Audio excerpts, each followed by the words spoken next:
पाकिस्तान की फौज ने कहा है कि 9 मई के वाक़यात के बाद फौज की इदारा जाती तहकीकात मुकम्मल हो गई हैं,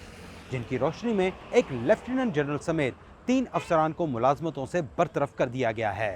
पीर को एक प्रेस कॉन्फ्रेंस में फौज के तर्जुमान मेजर जनरल अहमद शरीफ चौधरी ने कहा कि 3 मेजर जनरल्स और 7 ब्रिगेडियर समेत 15 फौजी अफसरान के खिलाफ भी सख्त कार्रवाई की गई है, जबकि फौजी अदालतों में इनके बकौल 102 मुबैना शरपसंदों का ट्रायल हो रहा है। तहम फौजी तर्जुमान ने कार्रवाई का सामना करने वाले किसी फौजी अफसर का नाम नहीं बताया, और जब इनसे इस बारे में सवाल किया गया तो उन्होंने कहा कि अगर हमें नाम लेना होता तो पहले ही ले लेते। अपनी प्रेस कॉन्फ्रेंस में DGISPR ने इमरान खान की गिरफ्तारी के बाद मुल्क में जलाओ घेराव के वाक़यात को बगावत के मुतरादिफ करार दिया और कहा कि झूठ पर मबनी प्रोपेगेंडे से नौजवानों को उकसाया गया, जबकि बाज़ मुकामात पर ख़वातीन को ढाल के तौर पर इस्तेमाल किया गया।